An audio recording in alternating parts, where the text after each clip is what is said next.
Siempre me veo la dice,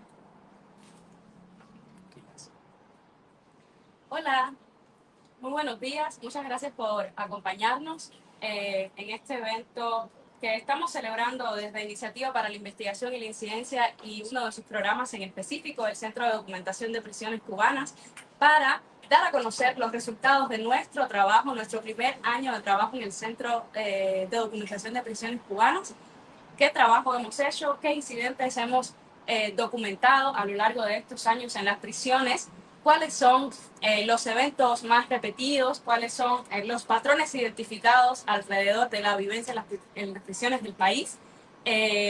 Unos meses atrás realizamos nuestro primer evento, fue cuando lanzamos al espacio digital la plataforma del Centro de Documentación, nuestra página web, nuestras redes sociales. En ese momento compartimos la información que habíamos recabado para dar a conocer justamente la plataforma, y tuvimos también invitados de lujo como los que tenemos hoy acá, que nos compartieron sobre la situación de distintos prisioneros en el país, específicamente prisioneros políticos. Y acá estamos, unos meses después, cuando ya hemos completado todo un año de trabajo. Hoy nos van a acompañar Normando Hernández, quien es el director del ICLEP. Desde nuestra organización siempre damos seguimiento a los reportes que ellos generan sobre la represión a activistas, opositores, a periodistas independientes en Cuba, y también damos seguimiento a lo que sucede en las cárceles a sus miembros y también a las personas que les son cercanas. Pero Normando está aquí también hoy con nosotros para contar sobre su experiencia personal. Normando fue un prisionero político de la Primavera Negra, estuvo privado de libertad durante 7 años y nos ha contado ya antes, y hemos visto desde otros espacios, sobre sus vivencias, sobre todo relacionadas con las torturas que le son propinadas a los prisioneros políticos, los tratos diferenciados contra esta población penal. Y bueno, es un gusto enorme que nos pueda acompañar hoy para hablarnos un poco sobre la perspectiva histórica de esto, de lo que nosotros estamos contando la actualidad. Agradecemos mucho que nos haya podido acompañar desde el exilio de los Estados Unidos, donde reside desde hace mucho tiempo, cuando el régimen lo obligó a salir del país. Bueno, Normando, ese fue su segundo destino. Entendemos que primero estuvo en España, pero luego de ser desterrado. Pero bueno, desde allá nos ha acompañado hoy. Y también tenemos con nosotros hoy a Hilda Lavrov. Hilda es investigadora, del tema Cuba. Bueno, tiene un doctorado recientemente terminado en estudios mesoamericanos, pero es una gran investigadora sobre el tema Cuba, sobre la realidad cubana actual. Hemos coincidido en diversos espacios justamente para hablar del país, sobre qué sucede en el país. Y bueno, esta vez nos acompaña para hablar un poco de la perspectiva de la prisión política en Cuba también, desde un ámbito, digamos, como más general, más académico, más investigativo, y también para hablar sobre el reciente libro publicado por Amnistía Internacional, Imágenes de Rebeldía, que cuenta un poco, actualiza un poco sobre la situación de los 5 prisioneros de conciencia que actualmente esta gran organización internacional tiene nombrados, 5 prisioneros de conciencia cubanos. Y también en este libro se muestran un poco acciones de solidaridad internacional por la causa de la libertad de los cubanos, de la libertad de los prisioneros de conciencia cubanos. Agradezco mucho también que Ita nos pueda acompañar hoy, que nos pueda hablar del libro, también en representación de ese equipo de Amnistía Internacional, al cual estamos muy agradecidos por el apoyo que brinda la causa cubana. Y bueno, sin más, yo quiero ya comenzar a leer para no disociar nuestros principales hallazgos de un año de investigación. El pasado 31 de marzo, el Centro de Documentación de Prisiones Cubanas completó su primer año de recopilación de denuncias sobre violaciones de derechos humanos en las prisiones de la isla. Entre otros resultados de trabajo, ello ha dado lugar a la publicación de actualizaciones mensuales sobre condiciones en los centros de detención y reclusión, así como a la visibilización de una veintena de casos de personas que durante un mes han vivido situaciones delicadas de salud y han recibido atención médica y no han recibido atención médica oportuna correspondientes a 13 meses. La información recopilada ha sido obtenida de denuncias publicadas en redes sociales y medios independientes, así como a través de mensajes recibidos de manera directa de familiares, activistas, defensores de derechos humanos y opositores. Nuestras cifras, no obstante, representan apenas un subregistro del posible total de denuncias relacionadas con eventos represivos e incidentes violatorios de derechos humanos en las prisiones cubanas. Ello se debe a que el Estado cubano no publica información al respecto, no permite que organizaciones independientes tengan acceso a las prisiones y a los castigos severos que el régimen propina contra las personas privadas de libertad y las familias para impedir las denuncias de atropellos. Las personas privadas de libertad, especialmente las privadas por razones políticas, en muchas ocasiones son castigadas, maltratadas y recluidas en celdas de aislamiento, luego de dar a conocer al exterior las vivencias dentro de las cárceles. Sin sus muestras de valentía y perseverancia, nuestro trabajo no sería posible. Entre el 1 de marzo de 2023 y el 26 de marzo de 2024, el Centro de Documentación de Prisiones Cubanas registró 1.844 incidentes en centros de detención y reclusión. 592 se refirieron a problemas de salud y falta de atención médica para un 32.1% de los incidentes, mientras 1.350, lo que representa un 73.2%, están relacionados con la implementación de prácticas de hostigamiento y represión contra las personas privadas de su libertad. En relación con las prácticas de hostigamiento y represión, señalamos que los eventos registrados revisten distintos grados de gravedad y, a su vez, implican distintas categorías de clasificación que brindan una imagen relativamente completa de la vivencia en la prisión. Este tipo de eventos ha incluido reclusión en celdas de castigo por manifestar posicionamientos políticos en el penal, prohibiciones de llamadas telefónicas y visitas, negación de pases, golpizas, prácticas de técnicas de tortura como interrogatorios intimidatorios y esposas con champira durante horas, negación de entrega de medicamentos, artículos para el aseo de alimentos, vigilancias, exposición a hechos violentos por parte de reclusos peligrosos, negación del permiso para tomar el sol, amenazas con fabricación de nuevas causas, negación de libertad condicional, negación de asistencia religiosa, suspensión de pases, denegación de la progresión al régimen de menor severidad, entre otros. Durante el periodo, el centro también registró el fallecimiento de 37 reclusos en prisiones cubanas.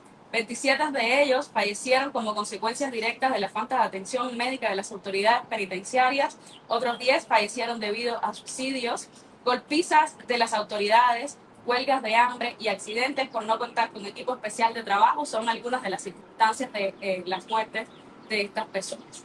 Para ilustrar la gravedad de los hechos, mencionamos que hoy en la mañana el centro ha incorporado información en su base de datos pública sobre 2 personas fallecidas a inicios de mes, una a causa del hambre y la otra por falta de insulina que había sido proporcionada por la esposa del recluso y en el penal le negaron que le fuera suministrado.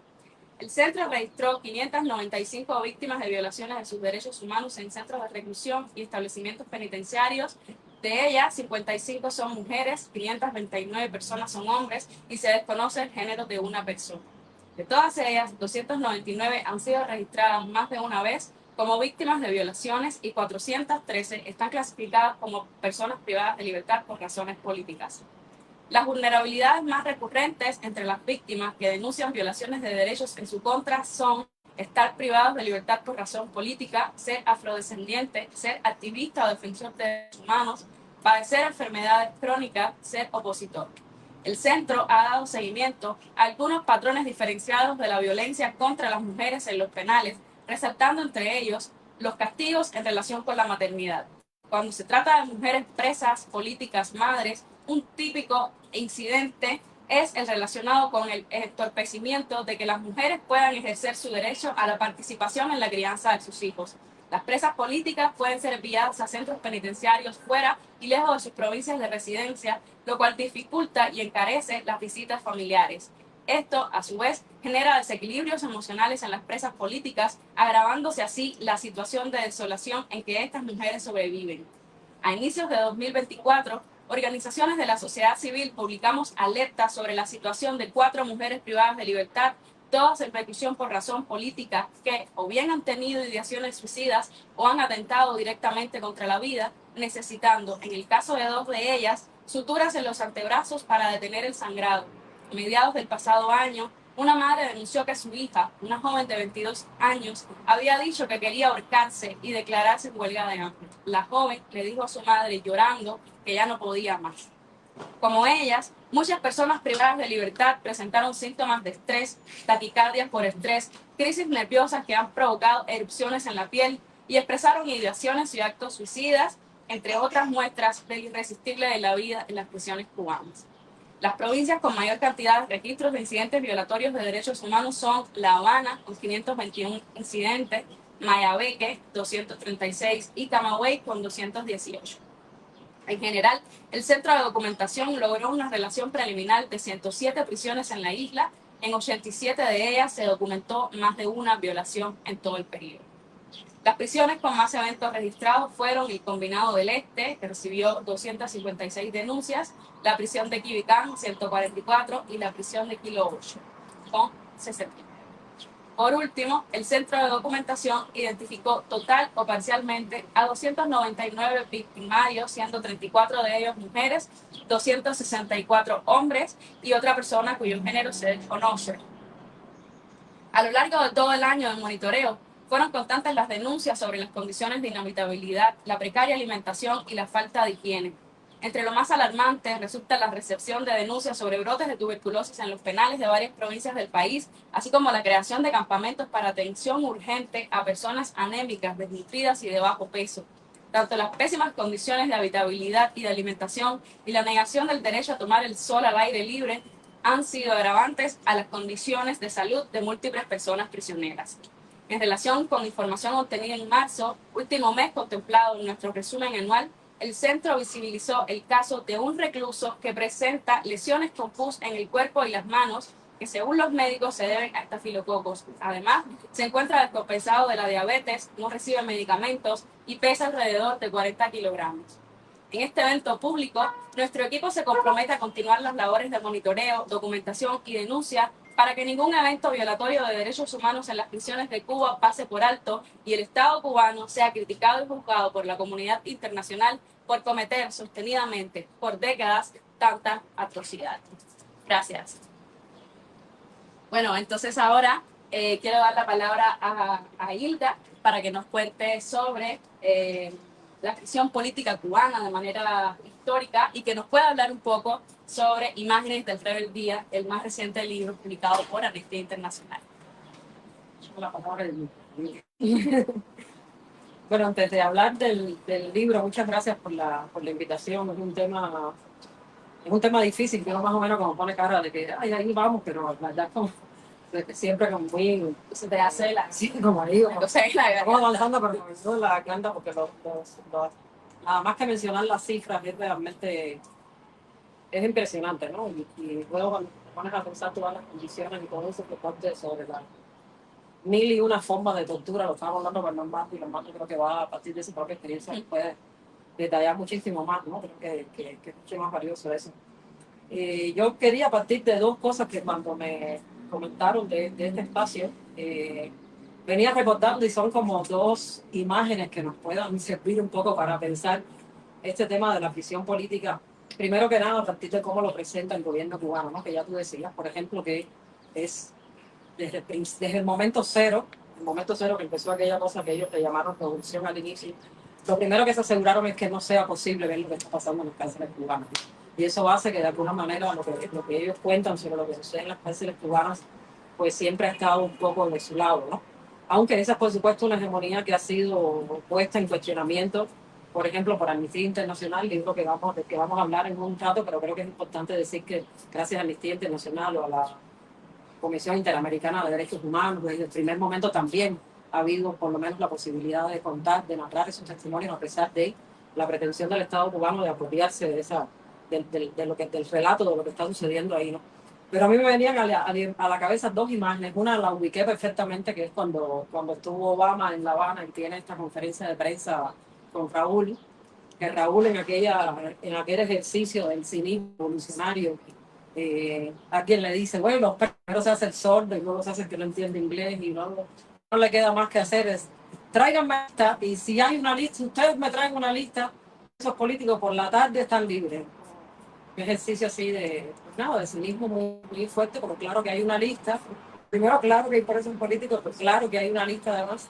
Y claro que obviamente no van a liberar absolutamente a nadie, ¿no? Es simplemente como el ejercicio Un ejercicio que no es solo una muestra de la negación a reconocer que hay presos políticos desde el día 1 en Cuba, sino también de hacer un ejercicio de exhibición del poder, ¿no? Porque es también decir, dame una lista, yo sé que hay una lista y yo los voy a liberar y todo, pero no los libero, ¿no? Y siempre un juego también con decir, o sea, es una manera de decir, aquí mandamos nosotros y nosotros al final hacemos lo que nos da la gana, ¿no? Creo que en ese cinismo también hay una prepotencia muy importante a reconocer, ¿no? Que creo que da un poco bueno, me permite hablar de otra cosa ahora, ¿no? Que es la contraposición entre el relato y lo que realmente sucede ya al interior de las cárceles, ¿no? Y la otra imagen, que es la que no pude ubicar cuándo sucedió, o sea, alguien aquí se acuerda, me lo dice, pero creo que es como de finales de los 90, que es una de estas reuniones que Fidel hacía igual para exhibir para el macho, para ir exhibiéndose, ¿no? Porque al final el nivel de bullying que ese hombre le propinaba a todo el mundo era muy impactante. Y hay una periodista que le pregunta por la situación de los presos políticos y primero le dice, no, tienen presos políticos, que presos políticos son eso, que lo que hay son delincuentes comunes, ¿no? Que es la respuesta típica que están dando en este momento. Y después ella le dice, pero hay muchos testimonios, hay miles de testimonios de personas que han salido de las cárceles cubanas y que han contado lo que ha pasado entre las cárceles cubanas. Y él lo mira y le dice, pero dame una prueba de que alguno de esos testimonios es verdad, ¿no? Es el nivel de cinismo ya, bueno, está el nivel de cinismo Raúl y está el nivel de cinismo Fidel, que siempre fue extremadamente alto, ¿no?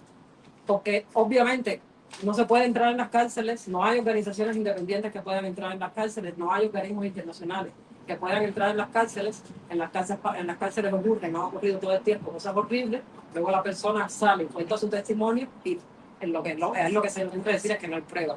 Obviamente no hay pruebas, ¿no? A menos que el carcelero, el jefe de prisiones, y si por ahí vaya del jefe de prisiones hasta usted, todo el mundo decida decir lo que está pasando, obviamente no va a haber testimonio de eso. Entonces, aquí hay como dos cosas que son yo creo que importantes, sobre todo para pensar que el tema de los presos políticos, yo creo que la idea general es esta, ¿no? Y no es algo que, no es nada que sea nuevo, pero creo que como siempre estamos inevitablemente en el presente, o el totalitarismo no vive en el presente porque todos los días hay alguien preso, hay alguien torturado, hay alguien desaparecido, hay como una urgencia que te obliga a estar en el presente. Yo creo que siempre es bueno recordar, y lo que yo creo que es central aquí es ubicar la prisión política junto a un conjunto de fenómenos, pero creo que la prisión política permite incluso articular otro conjunto de fenómenos de represión que es constitutiva de un régimen totalitario. O sea, no es que la gente vaya a prisión porque se oponga al régimen, por supuesto, ¿no? Y por pensar diferente y todo, pero en la lógica misma de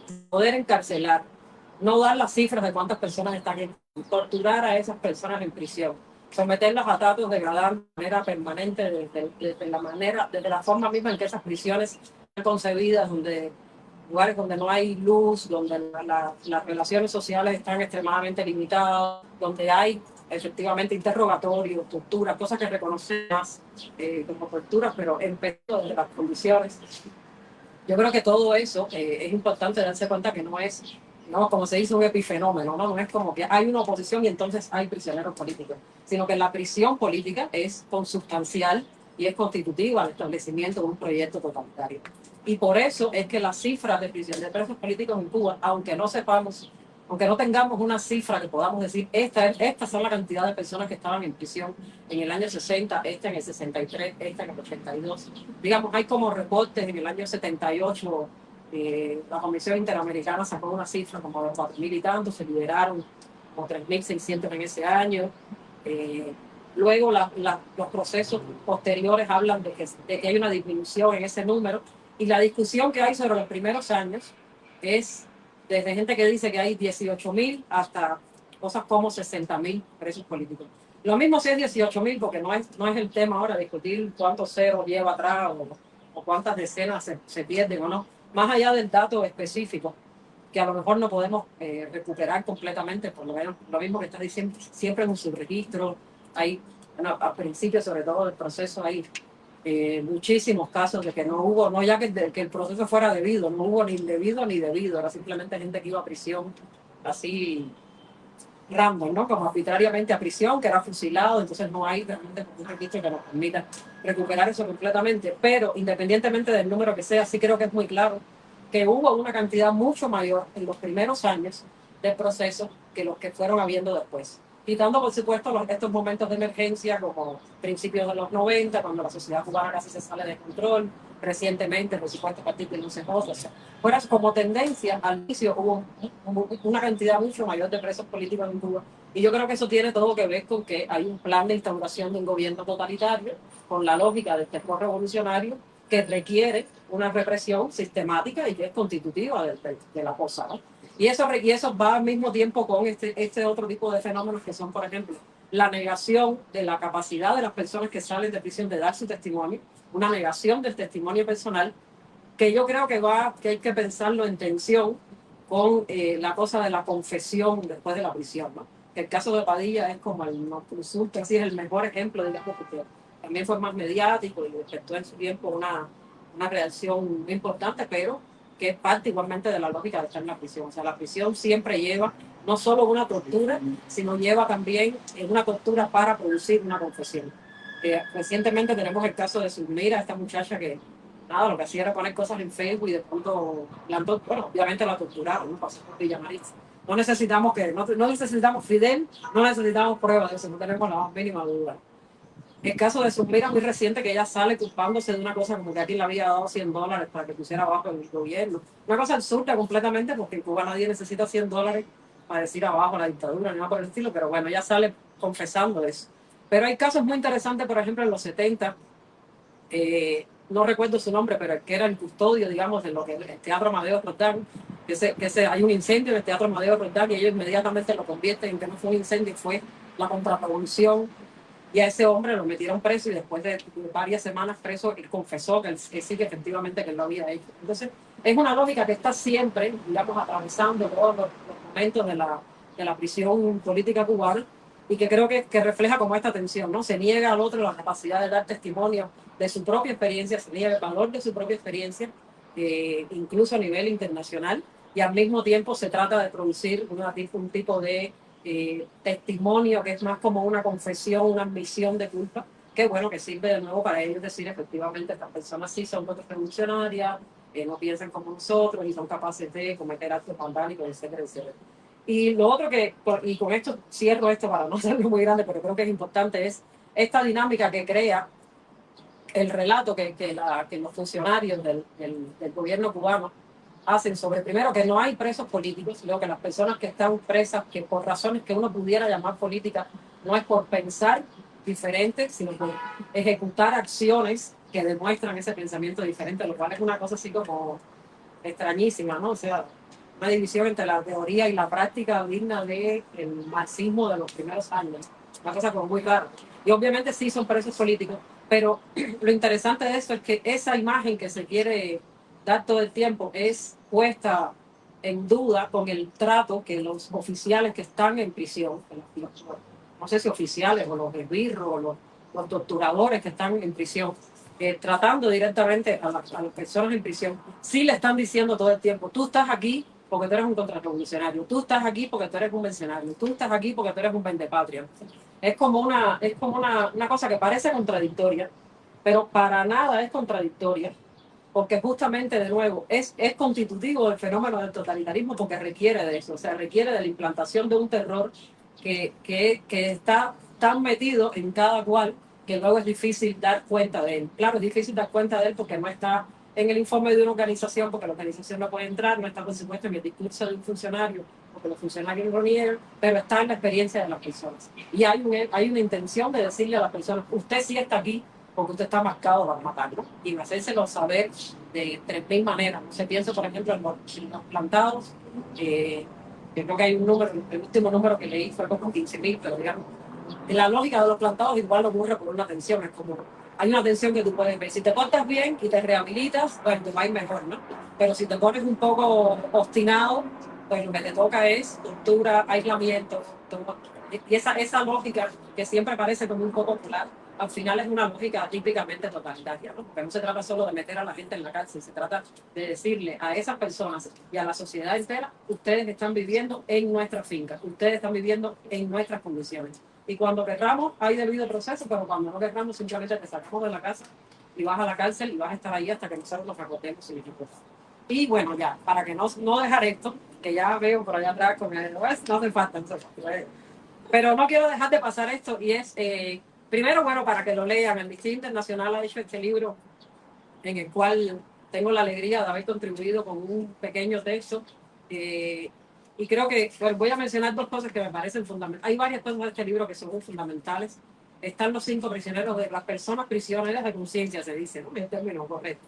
Eh, que Amnistía Internacional tiene declaradas ahora mismo, yo creo que eso es importante. Y creo que más allá de eso hay dos cosas que son fundamentales. Una, que es un libro que permite pensar en las personas que están en prisión y en las personas que están siendo víctimas del aparato represivo del Estado, no únicamente como víctimas, sino como personas que están exigiendo sus derechos y como personas que tienen, dentro de un contexto muy restringido, porque tampoco es que puedan hacer lo que quieran, pero dentro de las limitaciones de su propio contexto están eh, exigiendo y están demandando y están resistiendo y están inventándose maneras de seguir lidiando y luchando contra ese fenómeno. Yo creo que eso es muy importante, ¿no? No podemos ver a las víctimas únicamente como víctimas, aunque no podemos dejar de ver que sí son víctimas de ese aparato totalitario, eso no es lo que son únicamente, ¿no? Y creo que las 5 personas que están declaradas por Amnistía comparten esa cualidad, ¿no? Que son Donaida Pérez Paceiro, Loreto Hernández García, que son dirigentes de una organización que se llama Yoruba Tigres de Cuba, y José Daniel Ferrer García, líder de los PACO, Luis Manuel Otero Alcante y Márquez Castillo, que los conocemos, digamos, son todos mediáticos porque han sido líderes del movimiento de San Isidro. Entonces, todos son personas que terminaron bajo el yugo del régimen, pero que han desarrollado una labor que, la verdad, nos permite seguir diciendo, aunque el precio sea muy alto, vamos a seguir luchando por llegar a la democracia. Y lo segundo tiene que ver con el prólogo de Raúl Cubas, y aquí sí ya me voy a callar, yo no sé qué un cartelito. Juro que es el final, juro que es el final. No, pero es verdad que hay que dar espacio para que todos podamos hablar. Pero no quería dejar de decir esto, que el texto que hay aquí de Raúl Cubas, venezolano, que tiene una gran experiencia también en el trabajo de derechos humanos, yo creo que es muy importante porque nos permite ubicar que esto que pasa en Cuba no es solo un fenómeno cubano.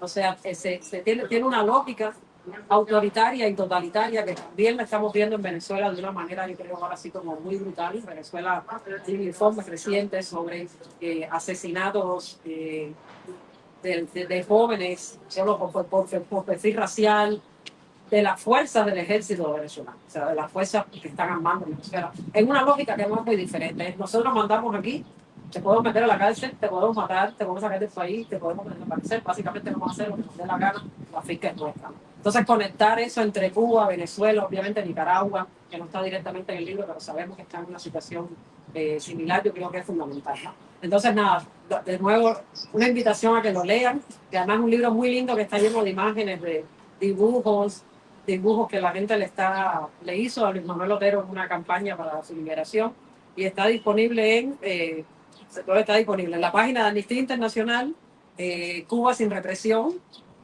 Cuba sin represión, y bueno, ahí pueden descargar el libro en PDF y lo pueden ver ahí también. O de pronto va y les toca uno de estos, no sé. Pero por ahí andan también, pero básicamente lo pueden ver en la página web. Entonces ahora sí, me callo para que Mando nos cuente que...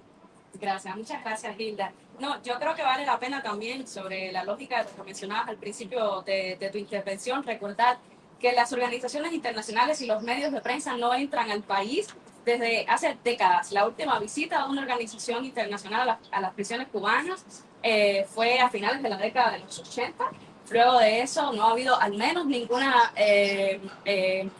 notificación pública de que esas visitas hayan podido ocurrir. Incluso desde nuestra organización hemos intentado tener comunicación directa, por ejemplo, con la Cruz Roja, para que nos pueda hacer una rendición de cuentas sobre cuál es su conocimiento de lo que pasa en Cuba, teniendo en cuenta que la Cruz Roja realiza visitas anuales, al menos 100 visitas anuales a centros de reclusión en el mundo, y ninguna de estas ha tocado a Cuba, ¿no? Digamos. Y la visita de medios de prensa independiente más reciente fue en el 2013, y realmente lo que resultó de esos reportes de prensa es realmente decepcionante.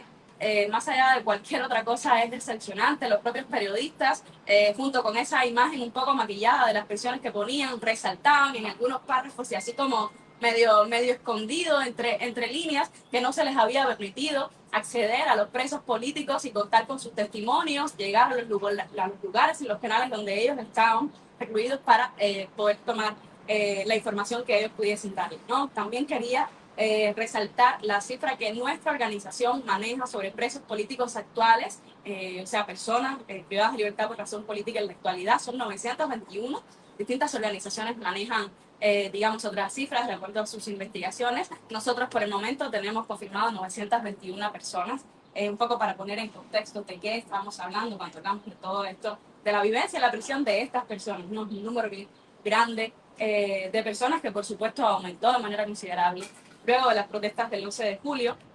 Y bueno, ahí también conectando un poco, mencionabas los métodos de tortura para obtener información incriminatoria. Mencionabas el caso de Shumira, por ejemplo, y yo creo que esta es una manera muy oportuna de hacer la conexión y darle la palabra a Normando, porque justamente yo quería que él nos contase acá de estos métodos de tortura de los que él también fue víctima y de otras prácticas que nosotros resaltamos mensualmente en nuestros informes, que son la negación de atención médica como método de tortura. Para nosotros es fundamental que sobre esto se pueda hablar, se hable claramente. No estamos hablando solamente de que hay una crisis dentro de las prisiones del país en relación con la no existencia de medicamentos o de cualquier otro material de cura, digamos, para quien lo pueda necesitar, sino que se trata directamente de un acto deliberado de tortura para castigar sobre todo a los prisioneros políticos. Y entonces que también Normando nos pueda contar un poco, yo creo que esto que te voy a decir ahora lo conecta todo,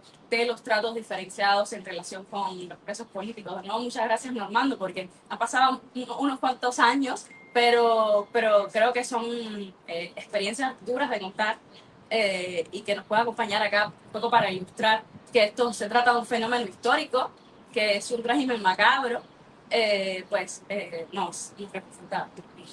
Gracias por estar acá. Sí, buenas tardes a todos. Y primero nada, el que tenga duda que el régimen totalitario cubano es macabro, bueno, estudie un poquito la historia cubana, antigua y reciente. Nada, Camila, gracias por invitarme y felicidades por ese informe que hiciste, que me trasladaste a las prisiones. Porque lo que estabas contando en el informe es sobre todo el desastre que existe dentro de las prisiones cubanas.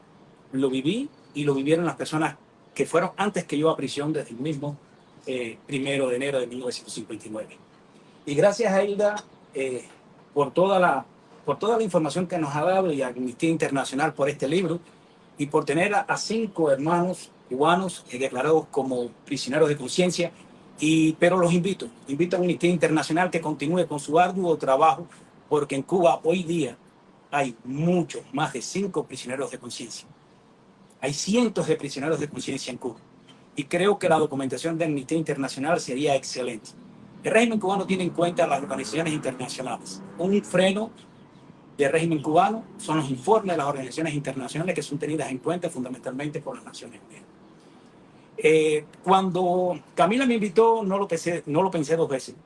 En primer lugar, porque viene de jóvenes cubanos que estudiaron en Cuba, tuvieron que salir de Cuba y han continuado estudiando fuera de Cuba, se han hecho doctores, se han hecho máster y no olvidan a Cuba y no rinden a Cuba en ningún momento.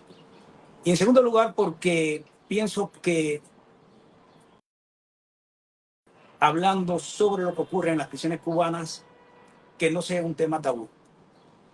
Yo no escribí nada, no quise prepararme para venirles a ustedes a dar un testimonio elaborado. Quise recurrir a la memoria, al sufrimiento, a lo que saliera del alma mía en estos momentos. Si la voz se me quiebra en algún momento, me disculpan, porque yo quise en un momento determinado olvidarlo todo para poderme integrar nuevamente a la sociedad y no arrastrar todo este sufrimiento por el resto de mi vida, ni el mío ni el de mi familia. Pero me di cuenta en un momento determinado que no lo podemos olvidar, porque si lo olvidamos, podemos volverlo a sufrir. Y hay que contarlo para que las personas tengan conciencia de lo que pasa en las prisiones cubanas. Si partimos desde un proceso conceptual de lo que dice las Naciones Unidas, qué cosa es tortura, que es infligir un agravio grave a una persona, es infundirle un trato cruel, inhumano y degradante, se puede decir literalmente que en Cuba todas las personas que están presas en estos momentos, sean políticos o sean comunes, están siendo torturados. ¿Y por qué están siendo torturados? Porque el régimen cubano no cumple ni una regla mínima para el trato de los reclusos dispuesta por las Naciones Unidas. Al entrar a una prisión, vivir hacinado, no tener las mínimas condiciones higiénicas, no tener una alimentación mínima, nutriente, para que no enfermes, no tener los servicios médicos básicos para que no enfermes y cuando estés enfermo no tener los servicios médicos especializados, tú estás siendo torturado. Vivir bajo una nube de humo de cigarros y tabaco, vivir constantemente siendo víctima del sadismo de las personas que mandan en las prisiones, de los oídos sordos de las personas que mandan en las prisiones, tú estás siendo torturado. Pero si queremos hablar un poco más gráfico de la forma en que el régimen cubano tortura a los presos políticos, tenemos que recordar que en estos momentos en Cuba está José Daniel Ferrer García, un hermano de la causa de los 75 de mi época, y que fue preso el 11J simplemente porque intentó unirse a las manifestaciones. José Daniel lleva más de un año en una celda de aislamiento, más de un año recibiendo golpizas, tratos crueles, inhumanos, degradantes, sin recibir visitas familiares, simplemente de forma esporádica y por minutos, cuando la familia hace campañas a nivel internacional y los organismos internacionales hacen campañas y obligan al régimen cubano a que le dé 2 o 3 minutos para que sepan que José Daniel está vivo. Simplemente quieren una tortura más cruel que mantener a una persona aislada, sin tener que conversar con nadie, solamente conviviendo con insertos, proveedores de todo tipo, enferma.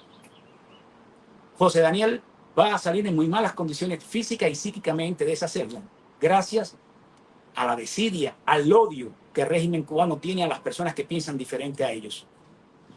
Es una de las torturas más comunes, las celdas de aislamiento, que no solamente la sufren los presos políticos, también la sufren los presos cubanos. Para hacerlo más gráfico aún, podemos hablar de las chaquiras. ¿Qué cosas son las chaquiras? Esposarte las manos con esposas de hierro, los pies y unirte con otras esposas, las manos y los pies, y acostarte en el piso, más o menos en una posición fetal, y dejarte tirado en una celda de aislamiento, oscura, húmeda, donde los roedores, las ratas, las cucarachas, los mosquitos hacen de ti una presa fácil. Te tiran cubos de agua fría en las madrugadas, en las noches, en esas celdas húmedas. Los presos llegan a desmayarse por tanto dolor y tanto sufrimiento. Cuando le quitan estas esposas, sus miembros quedan entumecidos totalmente y no pueden incorporarse. Prácticamente no pueden ni caminar por la cantidad de horas que lo dejaron en esta posición. Otra tortura gráfica que la vi por primera vez en Santiago de Cuba, en el régimen especial de Boñatico, que le decían en aquel momento en el argot presidiario, esta tortura le llaman la guaguita, se la tenían impuesta a un preso común, Lamberto. Lamberto era una persona de 6 pies, alto, musculoso, y Lamberto gritaba como un niño. Los gritos de Lamberto aún yo todavía lo siento, ¿no? Hay noches que después que salí de la prisión es extraña la semana que yo no tengo una pesadilla de algún trato o alguna situación vivida dentro de la prisión. Y ya hace varios años, desde 2011, que me desterraron de Cuba. Me sacaron de la prisión, me montaron en un avión y me botaron. Y Lamberto gritaba. Me sacaron, lo pude ver de lejos y Lamberto estaba crucificado a una reja. Yo en ese momento no conocía que a esa tortura le llamaban la guaguita. Después cuando entré, que comencé a conversar con otros presos comunes, me dijeron, no, a Lamberto lo que le tenían puesta era la guaguita. Y como la guaguita simple. La guaguita es ponerte los brazos en alto, en forma de cruz en algunas ocasiones, otros más alto, y ponerte en puntita de pies, desnudarte completamente y dejarte allí en esas condiciones durante varias horas. Allí los presos se defecan, se orinan, se desmayan, le tiran cubos de agua fría encima, igual, en las noches. Los mosquitos se le pegan a su piel, le chupan la sangre, ellos no pueden sacudirse a los mosquitos, tienen que aguantar las picadas de los mosquitos. Las esposas les cortan las manos. Esa guaguita la vi impuesta en Boniatico, la vi impuesta también en la prisión de Pinar del Río, la vi impuesta en los calabozos de la prisión de Kilo 7 en Camagüey. Se la pusieron al Pigua, a otro preso común, y a muchos presos más. Todo esto sin contar las salvajes golpizas que los guardias acostumbran a dar a todos los presos, sea político, sea común. En las prisiones cubanas se tortura a diario, y no solo a los políticos, a todos los presos.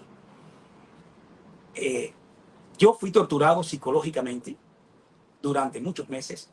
Viví 8 meses en celda de aislamiento total, sin ver la luz del sol. Ratas me pasaron por encima. Tuve que fajarme con una rata y matarla dentro de mi celda.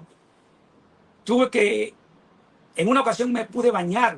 Bañar no, porque no se puede decir ni baño. Pasarme agua por el cuerpo al menos para quitarme un poco la suciedad. Solamente en 40 ocasiones en 8 meses. Sin afeitarme, sin aseo. Tuve que estar durmiendo en hormigón armado, cemento con cabilla, en temporadas de frío, sin sábanas, solamente en un t-shirt, un globito sin cuello, con mangas, en calzoncillo, porque no vestía ropa de preso, en chancleta. Cuando me sacaron en esa ocasión, la yema de mi dedo no cabía en una parte de mi cuerpo que no estuviera infestada con una bolita roja de las picadas de mosquitos. Todo mi cuerpo era rojo de picada de mosquitos, infestado totalmente mi cuerpo. En otra ocasión, en el área 3 de Pinar del Río, en una de las celulares de la prisión, disculpen, es que me están llamando, y en estos momentos, el problema es que en estos momentos están poniendo en prisión o están citando a todas las personas de mi organización en Cuba, amenazándolos para que no salgan el 20 de mayo y diciendo que el régimen se va a ir en contra de ellos. La represión continúa. A los periodistas independientes le van a decir que no lo van a dejar que salgan a monitorear lo que vaya a pasar el 20 de mayo, la conmemoración de la República. Disculpen el dilate, pero No, es importante siempre, que se sí. sepa. En una ocasión en el área 3 también de la prisión de Kilo 5,5 en Pinar del Río, me llevaron para una celular. El represor de la seguridad del Estado que atendía la prisión en aquel momento era mayor, el mayor Jesús Ramón Morel Beguni. Tengo conocimiento hace unos años atrás, ya era teniente coronel y era el jefe de la contrainteligencia de la seguridad del Estado en Pinar del Río, el teniente coronel Jesús Ramón Morel Beguni. Me llevan para hacer de castigo porque yo no vestía ropa de preso. Y el de orden interior de esa área de la prisión, un capitán Duarte, me dice: Normando, la seguridad del Estado mandó a quitarte el colchón de la celda. Y nada más que te lo demos a las 8 de la noche y te lo volvamos a quitar a las 6 de la mañana. Yo no estuve de acuerdo. Yo le dije que a mí no me podían torturar a medias, que se me iban a torturar, que me torturaban completamente, y no acepté el colchón. No acepté el colchón y también estuve durmiendo. En esa ocasión fueron como 3 meses en esa celda de aislamiento, en el hormigón armado. En esa ocasión sí me dejaron tener 2 sábanas, pero fue en una época de frío. Yo recuerdo que la temperatura bajó a 10 grados centígrados, mucho frío para Cuba. Yo doblaba la sábana y hacía un cuadrito, así de la sábana, 2 cuadritos de sábana, ponía la sábana en el hormigón armado y en una posición fetal, poniendo mis piernas en esa sábana, me doblaba y la otra me la tiraba encima de la espalda para aguantar un poco el calor y no pasar tanto frío. Yo temblaba, yo me enfermé. Las hormigas, las santanillas, unas hormiguitas chiquiticas rojitas que hay en Cuba, eran las dueñas de esa celda, me picaban y mordían constantemente. Las ratas, las cucarachas chiquiticas. En los destacamentos, cuando dormías, en la mañana amanecía 7, 8, 10 cucarachas aplastadas con tu cuerpo, porque durmiendo se trepaban por encima de ti, tú te virabas, las aplastabas y amanecían muertas allí en la cama. Que me digas que dormir con cucarachas y aplastarlas con el cuerpo no es una tortura, le invito a que duerma con ellas y que las aplaste contra la sábana, contra su cama. Podemos estar hablando durante meses de todas las cosas que vivimos, de todas las cosas que sufrimos, de lo que está padeciendo José Daniel, de lo que está padeciendo los presos políticos cubanos y hablar de las cifras de presos políticos. Hay un dato que Amnistía Internacional debe tener en cuenta y debe tener en cuenta todas las organizaciones internacionales. Un dato muy importante, y es la cantidad de presos que hay en Cuba por el supuesto delito de peligrosidad predelictiva. Eso es un delito político, señores. Nadie ha cometido un delito y lo ponen en prisión. ¿Por qué? Por política del régimen. Porque el régimen cree que en un momento determinado va a cometer un delito. Para que no cometas el delito, vete para prisión. Y son sancionados hasta 4 años de cárcel. En la época mía en prisión, nosotros llegamos a contabilizar a 5.000 personas en esas condiciones. 5.000 personas recluidas por el supuesto delito de peligrosidad predelictiva. Pues nada, aquí estoy abierto a las preguntas que el público quiera hacer. No se limiten. Por muy duras que piensen que pueda hacer una pregunta, estoy dispuesto a contestarla. Pero antes de terminar, quiero decir que estas torturas, estos sufrimientos infligidos, no solamente fueron contra los presos políticos, no solamente son contra los presos políticos, también son contra los familiares de los presos políticos. En la causa mía, a las personas de Occidente las trasladaron a prisiones de Oriente. A las personas de Oriente las trasladaron a las prisiones de Occidente. A los de Centro los trasladaron hacia ambos lados, hacia Oriente y Occidente. Hacia Oriente y hacia Occidente. A mí me pusieron a 500, a 700 kilómetros de mi casa. Mi esposa, para visitarme en Pinar del Río, en la ocasión que estuve en Pinar del Río, con la limitación del transporte en Cuba, se pasaba una semana desde Camagüey a Pinar del Río para llegar con mi hija. Muchos de los alimentos que me llevaba ya llegaban descompuestos. Mi hija tenía que dormir en terminales de ómnibus. Mi esposa no podía dormir para espantar los mosquitos, las moscas, las cucarachas que existen en las terminales de ómnibus en Cuba. Mi hija era reprimida en la escuela. A mi esposa no la dejaban entrar a la escuela de mi hija cuando todos los padres podían entrar a las escuelas de los niños y estar hasta el lado de los niños. A mi hija la enfermaron de los nervios. Mi hija dejó de crecer y de engordar en un momento determinado y físicamente estaba bien. Simplemente eran las presiones psicológicas, las torturas psicológicas a que la niña era sometida, a que sus amiguitos le decían que yo estaba preso porque quería poner una bomba en la escuela y matar a los niños y que yo quería envenenar el agua de los círculos infantiles. Todas esas mentiras. Y la niña simplemente entraba en un estado de depresión y decía mentira, mentira, mentira. Mi papá está preso por pensar. Es lo que decía mi hija.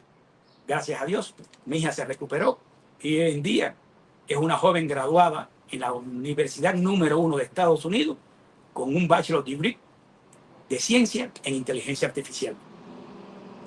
En Cuba, mi hija no hubiese podido cumplir ese sueño. Y los hijos de los presos políticos en Cuba no pueden cumplir esos sueños. Ni los hijos de los cubanos pueden cumplir esos sueños en Cuba, porque el régimen se los impide. Gracias.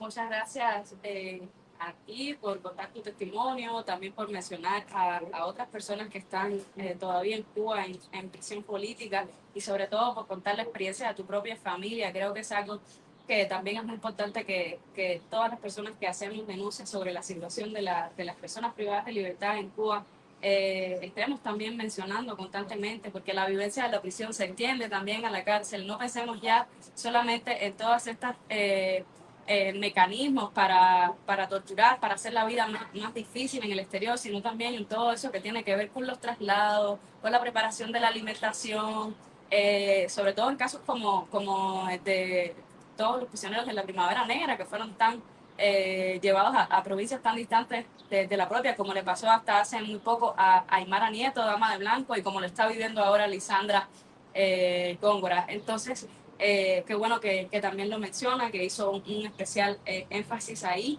Yo no sé si alguna de las personas que nos acompañan acá en la sala quisiera hacer algún comentario o alguna pregunta.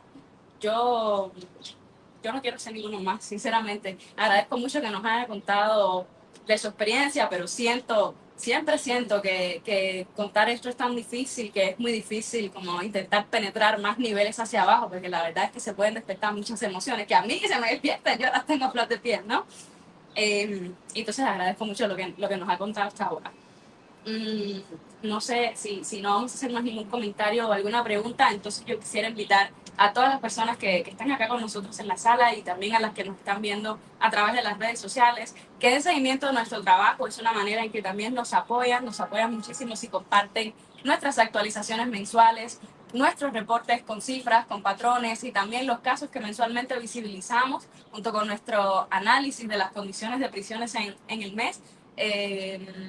Cada mes resaltamos al menos una veintena de personas que en ese periodo de estudio han sido víctimas del sistema penitenciario cubano y también de los represores que están en su interior, sea ya oficiales de prisiones, oficiales de la seguridad del Estado o prisioneros comunes coludidos con el régimen. Resaltamos qué enfermedades están padeciendo, cómo es que la están viviendo y cómo es que se les niega la atención médica por este patrón que estamos tratando de posicionar de la negación de atención médica como forma de tortura. También invitaría a las personas que se puedan instruir también a través de nuestra página web con nuestras secciones de biblioteca y de archivo.